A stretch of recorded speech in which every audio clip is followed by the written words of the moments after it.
Yeah, sometimes you got to start with the little things, like Senior Discount Day here at the supermarket.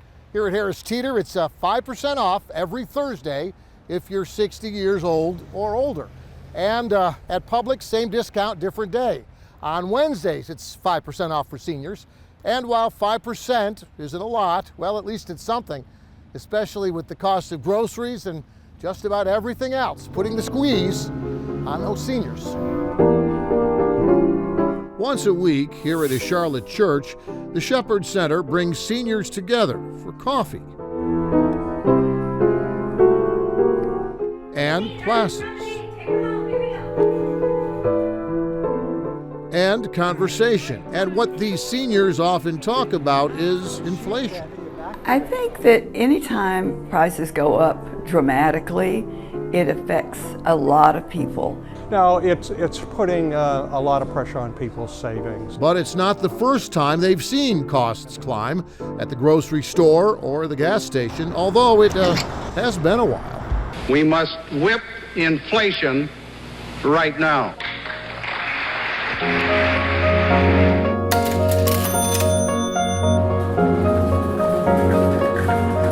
These seniors still remember double-digit inflation at the supermarket back in the 70s, and lining up for gas that tripled in price at the pump back then to $1 a gallon. Odd even service, gasoline lines, and closed gas stations are becoming increasingly common.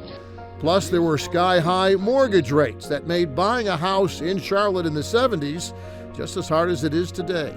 We all recognize the seriousness of inflation, particularly those who have a fixed income.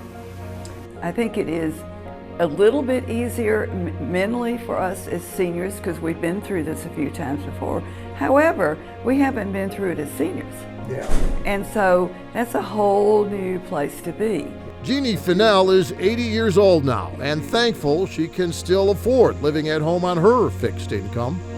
Well, your rent's going up $500 next month, and what do you do?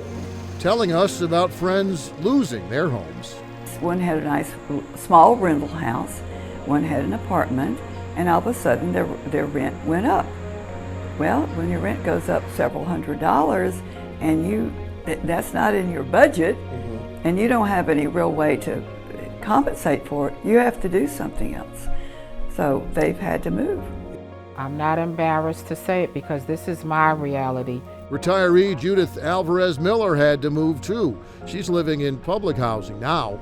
I just got tired of agonizing, my home phone constantly ringing, bill collectors, and I hated going to the mailbox because I would have a slew of disconnects or, we're gonna take you to court if you didn't pay this, and it just got overwhelming.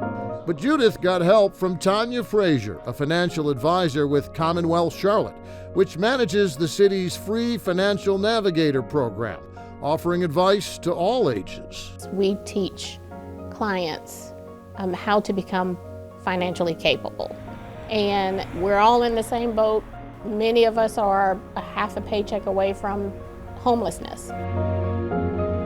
Getting a lot of calls from people and just talking about the expense of their grocery bills at this point. I mean, we've had people calling saying, do we have employment services? Because seniors are going back to work as a reflection of what's going on in our economy. Not because they want to, maybe because they have to. Absolutely. Executive Director Alyssa Selig says that's why here at the Sheperds Center, they don't just offer dance classes and art classes and writing classes, but also financial classes.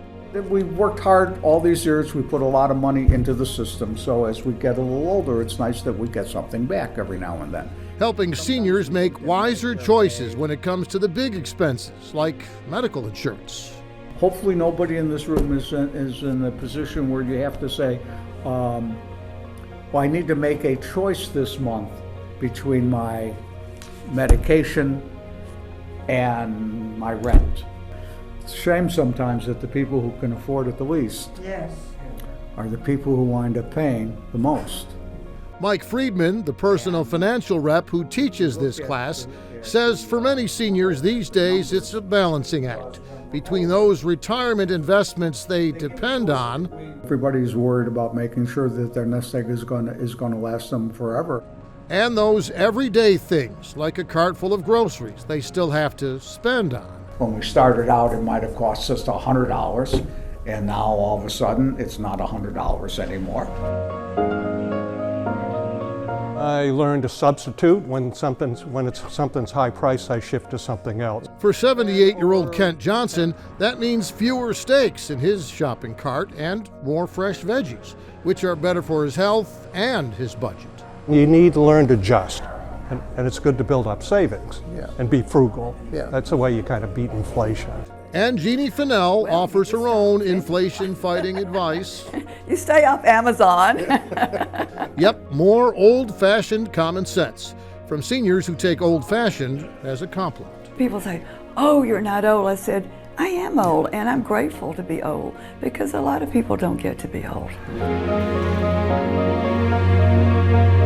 By the way, if you're wondering how inflation today compares with inflation back in the 70s, well, back in 1973 and 1974, grocery store inflation was over 14%. Mortgage rates in 1979 almost twice as much as they are now. And that $1 a gallon gas back in the 70s, well, if you translate that in today's dollars, that would be almost $4 a gallon. Thanks for watching, and if you don't want to miss any more great regional stories, please subscribe to our PBS Charlotte YouTube channel.